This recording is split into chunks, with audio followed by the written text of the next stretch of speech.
Hey everyone, it's Cody A here. In this video, I will share my top 3 financial mistakes I've made and how you can avoid them. For new subscribers, I'm a 7-figure stock option and real estate investor who has been featured on TD Direct Investing last year, and we're coming this year in June as well.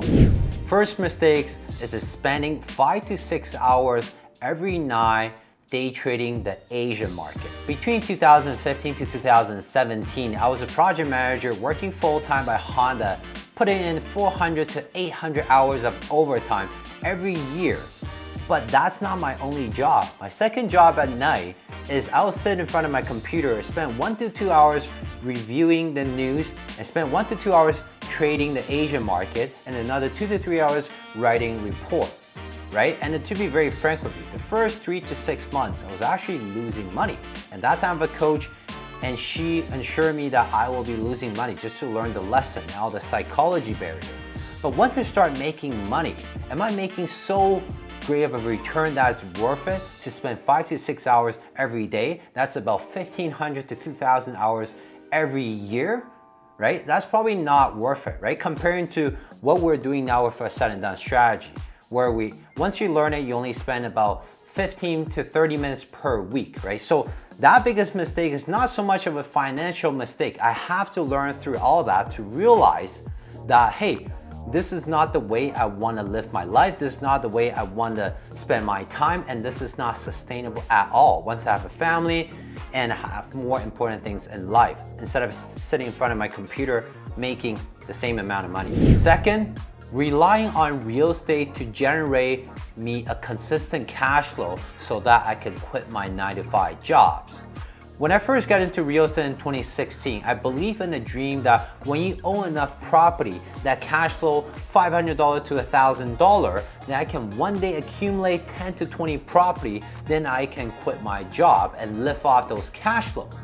But what really happened is that $500 to $1,000 generated every month would get eaten away from my property management, from all the maintenance work of upkeeping the property, and also just all the minor renovation every time I have a tenant's turnover. Over the years, I always keep a very healthy buffer of $10,000 to $30,000 in each of my property, just in case something big happens, if the roof goes off or the basement is all of a sudden flooded, all that.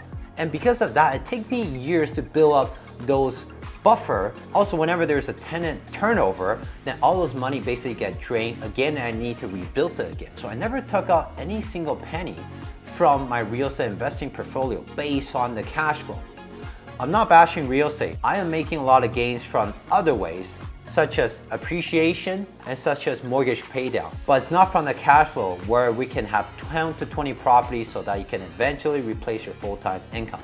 If you're a real estate investor who's struggling to keep your property cash flowing, feel free to check out the link in the description.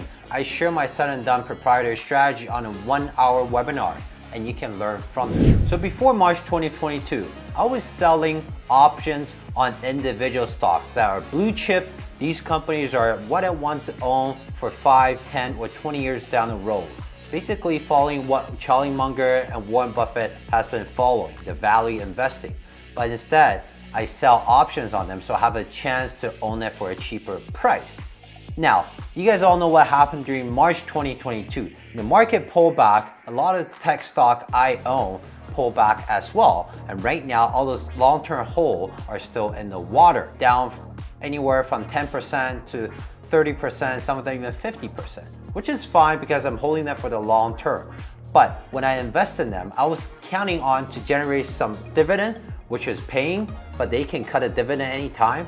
Also, I'm counting on the premium that I can continue to sell covered calls on. But unfortunately, when it dropped more than 10%, it's really hard for me to sell a covered call on them. So that means my consistent cash flow disappeared. Now, the next big reason why I think it's a mistake to sell options on individual stock is that when you pick a stock, I can pick 5 good stocks, right? 4 of them goes up consistently, right? Or stay very resilient when the market turns. But that one stock might drop really drastically. And depending on how you allocate your portfolio, that one stock can drag down your entire gain and actually cause you to lose money or break even. right? So what's the whole point of doing all this? Thanks for watching. If you have anything you want me to make a video on, put it in the comment section below. I take it very seriously. And also drop a like, subscribe, and I'll see you in the next video. Say yay.